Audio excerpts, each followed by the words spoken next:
কিয়ামতের ময়দানে 5টা প্রশ্ন করা হবে। এই 5টা প্রশ্নের উত্তর না দিয়ে কোনো বনি আদম পাই নাড়াতে পারবে না।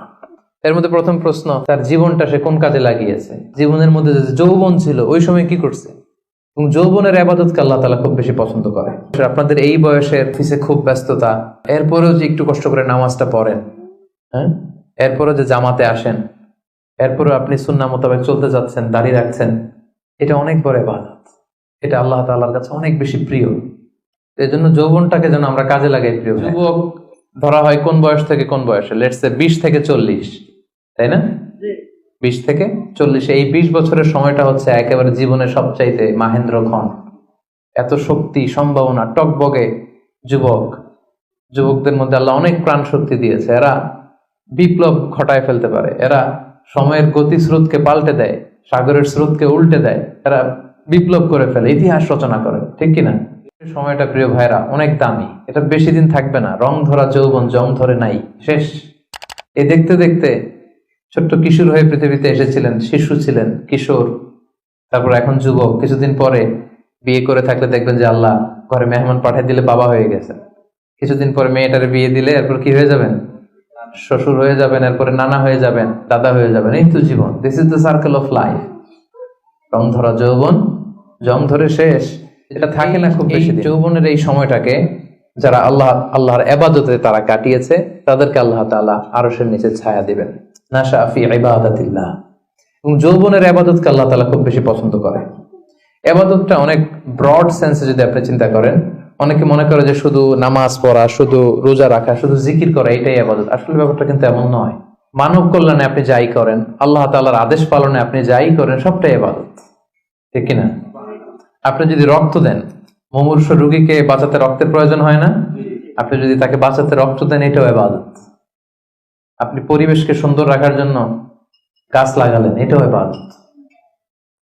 আপনি একজন মানুষ বিপদে পড়েছে, it doesn't know what to do, আপনি তাকে কনসালটেশন করলেন, কিছু সুন্দর পরামর্শ দিলেন, গাইড করলেন যে এইটা ভুল, এইভাবে করো, এই যে আপনি টাইম ব্যয় করলেন, কনসালটেশন দিলেন, এটা ইবাদত।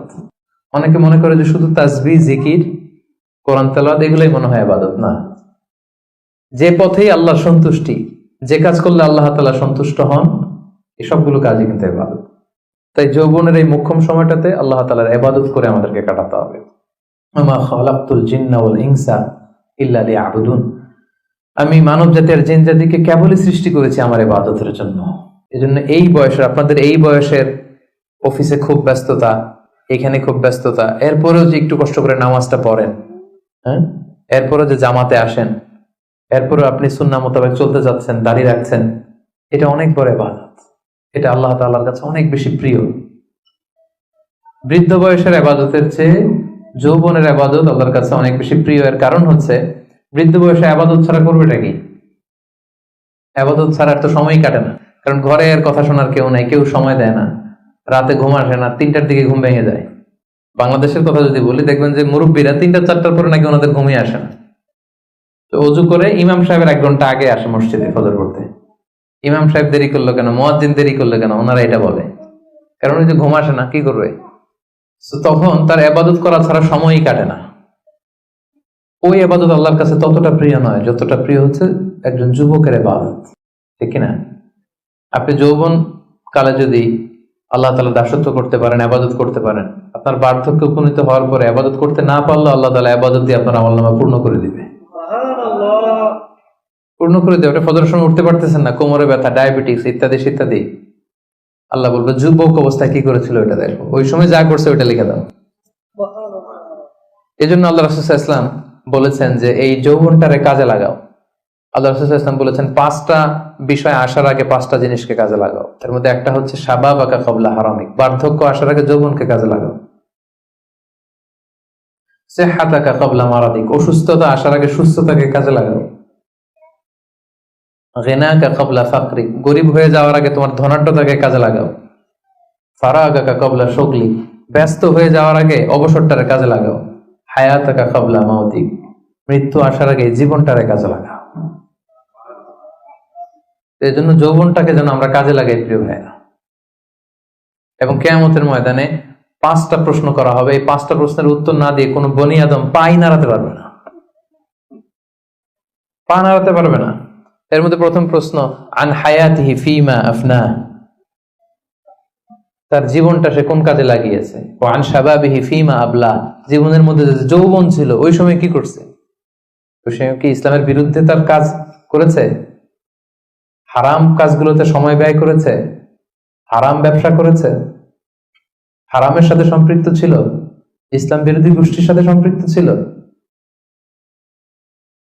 আপনাকে জিজ্ঞেস করা হবে যে এই যৌবনের সময়টা আপনি কি কাজে লাগিয়েছেন, নাকি ইসলামের পক্ষে ছিল, যা করেছে ইসলামের পক্ষে কাজে লেগেছে। সম্পদ কোত্থেকে উপার্জন করেছে, কোথায় ব্যয় করেছে, যতটুকু জেনেছে ততটুকু মেনেছে কিনা। এই 5টা প্রশ্নের উত্তর দেওয়ার আগে বনি আদম কিয়ামতের ময়দানে পাই নাড়াতে পারবে না। এই জন্য দ্বিতীয় শ্রেণী হচ্ছে ওয়াশাবুন নাশাআ ফি ইবাদাতিল্লাহ, এমন যুবক যে তার যৌবনকে আল্লাহর ইবাদতে কাজে লাগিয়েছে। এজন্য যৌবনটাকে যেন আমরা কাজে লাগাই। মনে থাকবে সবার? সবাই কিন্তু আপনারা যুবক, এই সময়টা পাবো না, আমরা মিস করবো কিছুদিন পরে। এই যে কুচকুচে কালো দাড়ি, আপনার কি মনে হয় আজীবন এই কালোই থাকবে? তাহলে আমাদের দাদার গুলা সাদা করলো কে? নানার গুলা সাদা করলো কে? ওই বয়সে যাওয়ার পরে এই কুচকুচে দাড়ি, কালো চুল, এগুলো কি হয়ে যাবে? সাদা হয়ে যাবে। এটাই জীবন। সো সময়টাকে যেন আমরা কাজে লাগাই। আমরা যেন অন টাইমে জামাতের সাথে সালাদ গুলো যেন আদায় করি, কোনো হারাম কাজের সাথে যেন আমরা সম্পৃক্ত না হই। খুব হিসেব করে করে আমাদের এই যৌবনের চমৎকার সময়টা যেন আমরা কাজে লাগাই। মনে থাকবে তো ইনশাল্লাহ?